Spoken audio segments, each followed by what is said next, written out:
Hello दोस्तों, मैं अशोक कुमार जायसवाल। मेरा यूट्यूब चैनल अशोक एजुकेशन में आपका स्वागत है।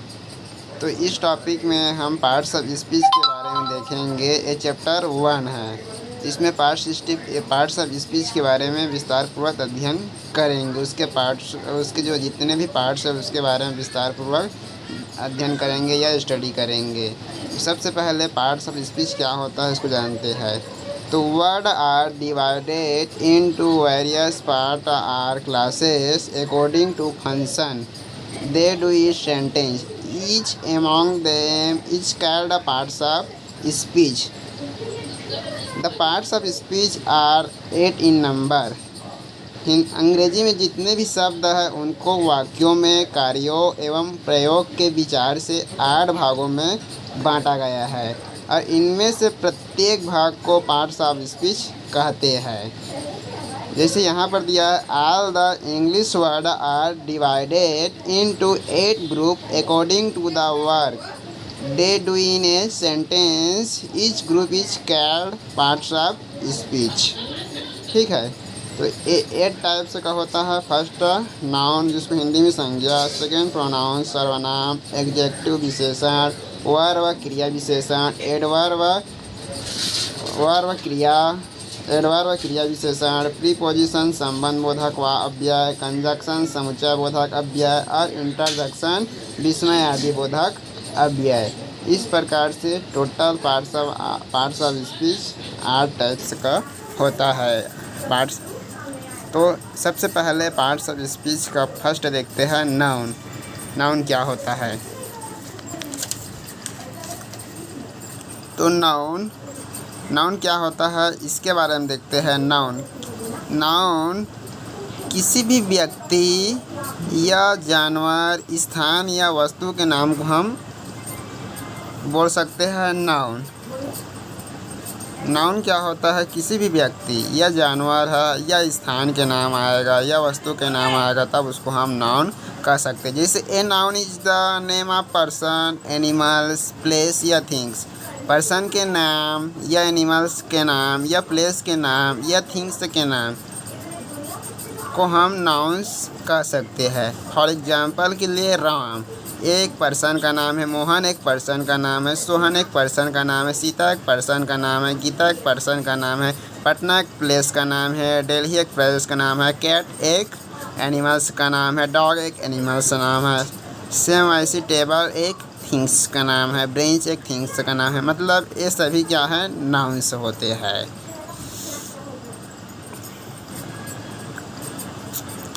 ये तो था हमारा पार्ट्स ऑफ स्पीच का फर्स्ट है। ठीक है, इसके बाद है सेकेंड क्या है?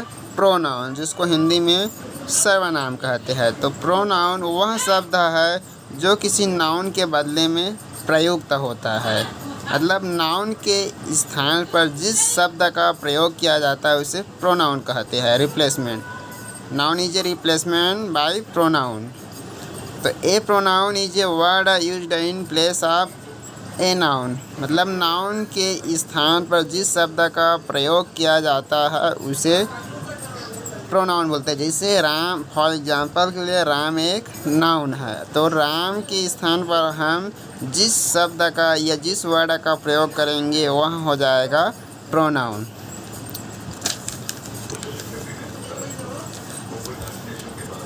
जैसे यहाँ पर आई है, वी है, ये सभी आपका क्या है? प्रोनाउन है। वी है, ही है, सी है, ईट है, दे है, ये सभी क्या है? प्रोनाउन के अंतर्गत आता है, जो कि नाउन के स्थान पर इन सभी वर्ड का उपयोग किया जाता है। ठीक है, ये था पार्ट्स ऑफ स्पीच का सेकेंड टाइप्स। ठीक है, इसके बाद देखते हैं थर्ड टाइप्स होता है एडजेक्टिव, जिसको हिंदी में विशेषण कहते हैं।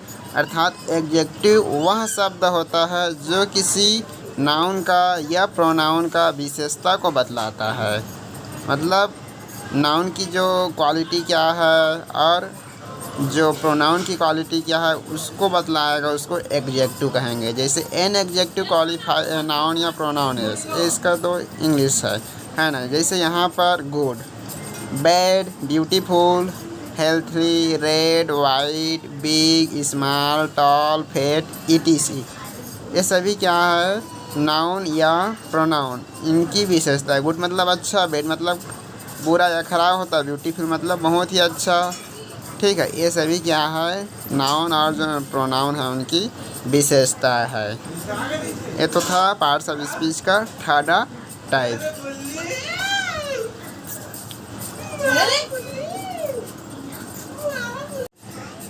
अब चौथा टाइप्स के बारे में देखते हैं। चौथा है वर्ब है। ठीक है, तो वर्ब क्या होता है? वर्ब वह शब्द होता है जिससे किसी काम के करने या दशा या स्वामित्व का बोध होता है। मतलब जिससे किसी काम का होना जाए।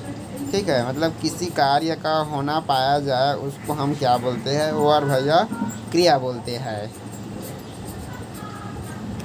ये तो था पार्ट्स स्पीच का फोर्थ टाइप। इन सभी टॉपिक या जिस यहाँ पर आपका नाउन है या प्रोनाउन है, एडजेक्टिव है या वर्ब है, इन सभी को हम एक एक चैप्टर आगे स्टडी इनका chapter wise, chapter 1, chapter 2, chapter 3 इस टाइप्स का इन सभी को आगे हम स्टडी करेंगे क्लास वाइज। ठीक है, तो हम इसको अभी इसका सिर्फ इंट्रोडक्शन, सामान्य इंट्रोडक्शन के बारे में ही देख रहे हैं, आखिर ये होता क्या है। ठीक है, इन सभी का हम चैप्टर वाइज, जैसे यहाँ पर आपका नाउन है उसको एक चैप्टर में लेंगे, चैप्टर 1 के रूप में देखेंगे। आपका जो प्रोनाउन है उसको चैप्टर 2 के रूप में देखेंगे। ठीक है, और एडजेक्टिव उसको चैप्टर 3 और वर्ब है आपको चैप्टर 4। इस प्रकार से हम आगे की ओर वीडियो बनाते जाएंगे। ठीक है, तो यहाँ पर जो वर्ब है उसकी बात करते हैं। तो वर्ब क्या होता है? एक ऐसा वर्ड होता है जिसमें किसी भी वर्क या काम का होना जाए, या जहाँ पर यह कार्य होता है उसको हम वर्ब बोल सकते हैं। ठीक है, जैसे ईट। ईट मतलब क्या होता है? खाना होगा। प्ले मतलब खेलना। कम मतलब आना। गो मतलब जाना। ठीक है, मतलब मैं जितना सारा वर्ड बोल रहा हूँ, ईट मतलब खाना, तो खाना भी एक क्या है?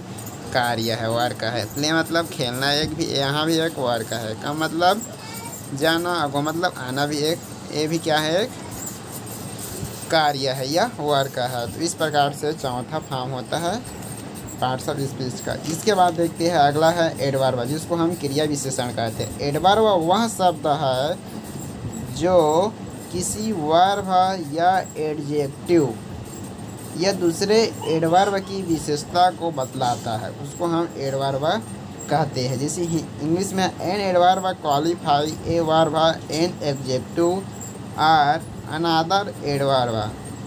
जैसे फॉर एग्जांपल के लिए यहाँ पर स्लोली, केयरफुली, वेरी, ये सभी इसका क्या होगा? एग्जाम्पल हो जाएगा। ठीक है, फॉर एग्जांपल के लिए इसको हम एडवर्ब के रूप में रख सकते हैं। ये तो था पांचवा प्रकार। ठीक है, तो इसके बाद हम आगे की ओर देखते हैं। छठवां है प्रीपोजिशन। छठवां हमारा क्या है? प्रीपोजिशन, जिसको हम संबंध बोधक अव्यय के नाम से भी जानते हैं। प्रीपोजिशन वह शब्द है जो प्रायः किसी नाउन या प्रोनाउन के पहले आकर उस नाउन या प्रोनाउन का संबंध वाक्य में प्रयुक्त किसी अन्य शब्द या शब्दों से कराता है, उसको हम प्रीपोजिशन कहते हैं। संबंध बोधक मतलब दो व्यक्ति है या दो पर्सन है या दो एनिमल्स है, अर्थात जो नाउन है या प्रोनाउन है, इनके मध्य क्या करता है? संबंध को व्यक्त करता है या संबंध को बतलाता है, दूसरे शब्दों के रूप में या दूसरे शब्दों के रूप में बता सकता है।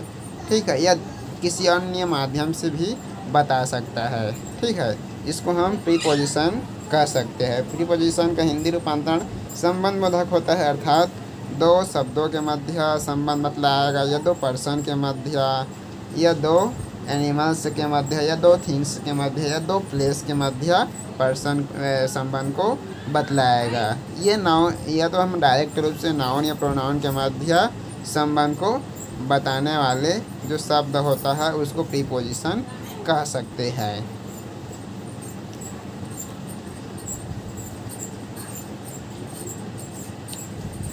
तो यहाँ पर प्रीपोजिशन में बहुत सारा है। ठीक है, तो इसका सबसे फर्स्ट देखते हैं। A preposition is a word usually placed before a noun या a pronoun to show is relation to some other word in the sentence. इसका क्या है, इंग्लिश फॉर्म है, ठीक है। इसका डेफिनेशन इंग्लिश में है, ठीक है। तो इसका फॉर एग्जांपल के लिए in, at, on, from, to, by, of, etc, ये सभी क्या है, प्रीपोजिशन के रूप में, ये प्रीपोजिशन के फॉर्म में इन सब का हम यूज कर सकते हैं, ठीक है। इन सब का विस्तृत अध्ययन हम आगे की चैप्टर में करेंगे या नेक्स्ट वीडियो में इनके बारे में और डिटेल विस्तृत पूर्वक अध्ययन करेंगे, ठीक है। तो ये हमारा जो 6वां पार्ट्स ऑफ स्पीच का यहाँ तक कंप्लीट होता है। ये हमारा सिर्फ मैं पहले ही बता दिया था कि हम अभी जनरल इंट्रोडक्शन या सामान्य इंट्रोडक्शन के बारे में हम देख रहे हैं, ठीक है।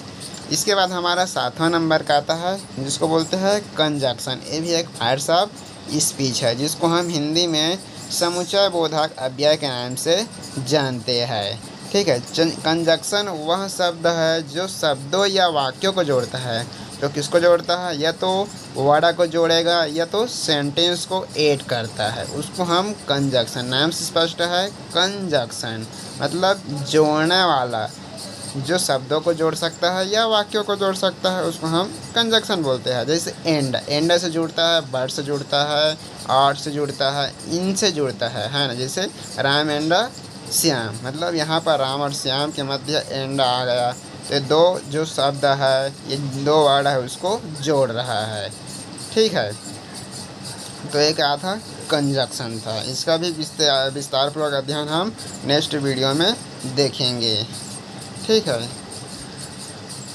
बहुत सारा कंजक्शन आता है, ठीक है, जिसको हम दो वर्डों के मध्य जोड़ सकते हैं या दो सेंटेंस के मध्य जोड़ सकते हैं, ठीक है। तो इस प्रकार से पार्ट्स ऑफ स्पीच का 7 नंबर कंप्लीट होता है। इसके बाद हम नेक्स्ट देखते हैं 8 नंबर का इंटरजेक्शन, ठीक है।